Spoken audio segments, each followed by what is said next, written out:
कारवान इत्तेहाद व भाईचारा का मकसद ये था कि भारतीय जनता पार्टी नफ़रत की सियासत करती है और अगर समाज से नफ़रत को ख़त्म किया जाए, भाईचारा कायम किया जाए तो भारतीय जनता पार्टी की सियासत ख़त्म हो जाएगी। अक़लियतों को, मुसलमानों को, दलितों को, पिछड़ों को ये समझाने की कोशिश हुई कि भारतीय जनता पार्टी की नीतियों से अगर देश को मुक्ति दिलानी है तो हम लोगों को उनकी नफ़रती सियासत से दूर होना पड़ेगा। महात्मा गांधी की विचारधारा है, जो डॉक्टर अम्बेडकर की है, जो मौलाना आज़ाद की है, सरदार पटेल की है, कि उसी विचारधारा के तहत ये मुल्क चल सकता है।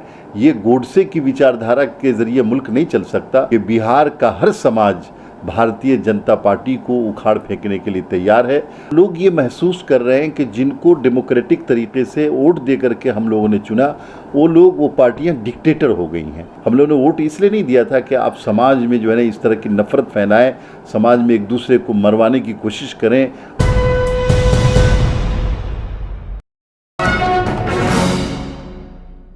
अभी 7 राज्यों के विधानसभा के बाई इलेक्शंस के रिज़ल्ट आए हैं और उसके बाद ये बहस शुरू हो गई है कि क्या 4 सीटें जीतने के बाद इंडिया ने एनडीए को पछाड़ दिया है। क्या प्रधानमंत्री नरेंद्र मोदी 2024 में सरकार बनाने जा रहे हैं या नहीं, इसको लेकर तमाम तरह की कयासराइयाँ की जा रही हैं। इसके साथ ही नीतीश कुमार किस तरह से पॉलिटिक्स में एक बड़ा चेहरा बनकर जिस तरह से उभरे हैं और केंद्र बिंदु बने हुए हैं सेंट्रल पॉलिटिक्स का। अभी जिस तरह से मुंबई में मीटिंग हुई उस वक्त भी आपने देखा होगा, और उसके साथ ही अभी अखिलेश यादव का भी बयान आया, नीतीश कुमार का भी बयान आया कि उत्तर प्रदेश और बिहार से पूरी तरह से भाजपा का हम सफाया करने जा रहे हैं। इसके साथ ही हमारे साथ डॉक्टर खालिद अनवर मौजूद हैं जो एमएलसी हैं बिहार से। उन्होंने एक कारवां निकाला था, इत्तेहाद व भाईचारा, 3 फेस में ये कारवां निकला था, पूरे बिहार का दौरा किया। तो इसलिए मैं आज उनसे बात करने आया हूं ताकि ये जान पाएँ कि जो दावा किया जा रहा है नीतीश कुमार के ज़रिए या तेजस्वी के ज़रिए कि पूरी तरह से बिहार से उनकी सफाई करने वाले हैं मोदी की, तो कितना वो सही है। इन्होंने ग्राउंड में जा कर के जगह जगह लोगों से बात की है, लोगों के बीच गए हैं, उनसे मुलाकात की है, हालात का जायज़ा लिया है। डॉक्टर साहब क्या कहना चाहेंगे? आपने जो एक सबसे पहले तो मैं जानना चाहूँगा इसका मकसद क्या था जो आपने ये निकाला था? देखिए, कारवान इत्तेहाद व भाईचारा का मकसद ये था कि भारतीय जनता पार्टी नफ़रत की सियासत करती है और अगर समाज से नफ़रत को ख़त्म किया जाए, भाईचारा कायम किया जाए तो भारतीय जनता पार्टी की सियासत ख़त्म हो जाएगी। इसी को लेकर के ये सारा कारवां निकला और तकरीबन बिहार के सभी ज़िलों का दौरा किया और एक ज़िले में 3, 4, 5 प्रोग्राम हुए और बिहार की अक़लियतों को, मुसलमानों को, दलितों को, पिछड़ों को ये समझाने की कोशिश हुई कि भारतीय जनता पार्टी की नीतियों से अगर देश को मुक्ति दिलानी है तो हम लोगों को उनकी नफ़रती सियासत से दूर होना पड़ेगा, आपस में मेल जोल के साथ रहना पड़ेगा, भाईचारे के साथ रहना पड़ेगा और इसी पे काम किया गया। तो क्या सिर्फ मुसलमानों के बीच गए या तमाम लोगों से आपने मुलाकात की? नहीं, मुलाकातें तो सभी लोगों से हुई हैं और लेकिन ज़्यादातर फोकस जो है ना अक़लियतों पे, मुसलमानों पे रहा। चूँकि बिहार वो ज़मीन है जहाँ जब अंग्रेज़ों ने जुल्म किया और इसी तरह की सियासत अंग्रेज़ भी करते थे कि हिंदू मुस्लिम को लड़ाओ और भारत पे राज करो, तो बिहारी वो ज़मीन है जहाँ चंपारण से गांधी जी ने सत्याग्रह शुरू की थी और बिहार के लोग एक साथ खड़े हुए और नतीजा ये हुआ कि अंग्रेज़ों को भारत छोड़ करके जाना पड़ा।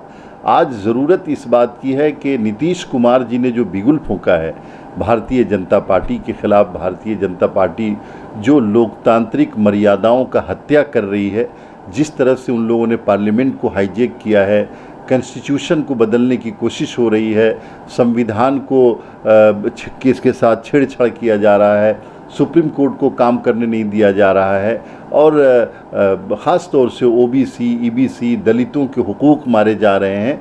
तो ऐसे में ज़रूरत है कि नीतीश कुमार जी को मजबूत किया जाए, उनकी विचारधारा को मजबूत किया जाए। जो उनकी विचारधारा महात्मा गांधी की विचारधारा है, जो डॉक्टर अम्बेडकर की है, जो मौलाना आज़ाद की है, सरदार पटेल की है, कि उसी विचारधारा के तहत ये मुल्क चल सकता है। ये गोडसे की विचारधारा के ज़रिए मुल्क नहीं चल सकता। तो उसी पे काम करने की कोशिश हुई और मुझे खुशी है कि बिहार का हर समाज भारतीय जनता पार्टी को उखाड़ फेंकने के लिए तैयार है।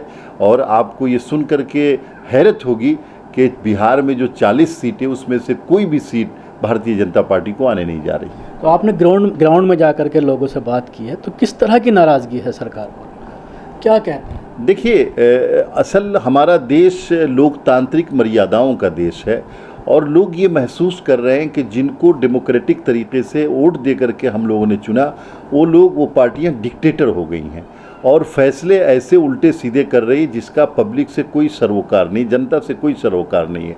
लोग समझते हैं कि आपने नोटबंदी की, किसी से मशवरा नहीं किया, न तो कैबिनेट से मशवरा किया, न पार्लियामेंट में बिल लेकर के आए, आपने अग्निवीर शुरू किया, किसी से मशवरा नहीं किया, आपने जीएसटी लागू किया, किसी से मशवरा नहीं किया। तो जो ऐसा लगता है कि लोग ये समझने लगे हैं कि ये तो डिक्टेटर हो गए हैं, ये तो जनहित का कोई काम ही नहीं कर रहे। किसान परेशान, उनके लिए सोचने को तैयार नहीं है, नौजवान परेशान, उनके लिए सोचने को तैयार नहीं है, मजदूर परेशान है, उनके लिए सोचने को तैयार नहीं है। सारा रोज़गार ख़त्म हो गया, लोगों का चैन ख़त्म हो गया। मीडिया को ऐसा बना दिया जैसे लगता है कि हिटलर का मीडिया है, एक तरफा मीडिया चल रहा है, हिंदू मुस्लिम मंदिर मस्जिद, लोगों ने टीवी बंद कर दिया। तो इससे लोग ऊब चुके हैं।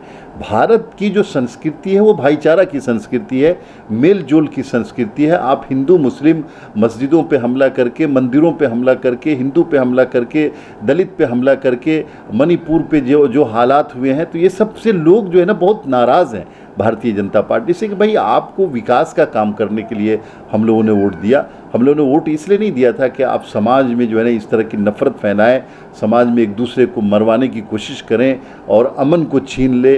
लोग अपने बच्चों को स्कूल भेजते हुए डर रहे हैं, लोग सड़कों पे निकलते हुए डर रहे हैं कि कब दंगा हो जाएगा, कब भारतीय जनता पार्टी के कुछ लोग हैं जो दंगा पे उतारू होते, वो लोग क्या करेंगे, कैसे करेंगे, यानी बेचैनी के आलम में लोग जी रहे हैं। तो इसलिए लोगों में शदीद नाराज़गी है भारतीय जनता पार्टी को लेकर के। जैसे जैसे इलेक्शन आ रहे हैं तो पूरा मीडिया लगा दिया गया है। अभी आपने देखा G20 समिट को, जिस तरह से मोदी को ये पूरी तरह से प्लान किया गया है कि दुनिया के सबसे बड़े लीडर अब बन गए हैं मोदी। उसके बाद जनवरी में राम मंदिर का इनॉग्रेशन है। अभी उद्धव ठाकरे का बयान आया है कि वापसी के वक्त इस तरह से हो सकता है किसी ट्रेन में आग लगा दी जाए, गोधरा दौरा दिया जाए। उससे पहले कई और लोगों के बयान आए कि हो सकता है राम मंदिर पर हमला करा दिया है। तो कोई बड़ी घटना पिछली बार की तरह, जिस तरह से फौजियों पर हमला करवाया था, तो इस तरह से कुछ बड़ी घटना घटी जा सकती है। देखिए, ये भारतीय जनता पार्टी का जो ट्रैक रिकॉर्ड है वो पब्लिक के सामने आ चुका है कि ये क्या क्या करा सकते हैं सत्ता हथियाने के लिए, और लोग मेंटली इस बात के लिए प्रिपेयर हैं, जहनी तौर पे तैयार हैं कि ये हो सकता है, ये हो सकता है, ये हो सकता है, ये हो सकता है। तो इस तरह के ट्रिक में मुझे लगता नहीं है कि जनता आ पाएगी। जनता बिल्कुल इस बात पे अड़िंग हो गई है कि आप इधर उधर की बात न करें। आप ये बताएं कि आपने देश के लिए, हमारे बच्चों के लिए, हमारे किसानों के लिए, हमारे नौजवानों के लिए, हमारे बुज़ुर्गों के लिए, हमारी महिलाओं के लिए आपने क्या किया है। आपने पार्लियामेंट में कोई प्रोडक्टिव काम नहीं किया, आपने सरकार में कोई प्रोडक्टिव काम नहीं किया, कोई विज़न नहीं आपके पास, आप विज़न लेस हैं। आप एक ऑर्थोडॉक्स टाइप के, यानी बिल्कुल पुरानी विचारधारा के साथ चाहते हैं सरकार चलाना, उसी विचारधारा के साथ जिससे हमारा देश बड़ी मुश्किल से निकल पाया है। तो इन सब चीज़ों को लोग महसूस कर रहे हैं और खुशी की बात यह है कि लोग इस मामले में बहुत ज़्यादा जागरूक हो गए हैं। वो समझ रहे हैं कि ये क्या क्या कर सकते हैं और उसके लिए तैयार हैं। मुझे लगता नहीं है कि भारतीय जनता पार्टी का कोई ट्रिक और कोई इस तरह की कॉन्स्पिरेसी जो डेमोक्रेटिक सेटअप को हाईजेक करने के लिए करते हैं, वो कॉन्स्पिरेसी कोई कामयाब हो पाएगी। अब इनके पास सिर्फ एक रास्ता है कि वो साफ साफ आकर के लोगों को बताएं कि हमने आपको धोखा दिया, हमने आपके साथ गलत किया, हम आज से ये वादा करते हैं कि इस तरह का चीट नहीं करेंगे। उम्मीद कर सकते हैं आप नरेंद्र मोदी से? अगर ये कर सकते हैं, ये कुछ भी कर सकते हैं।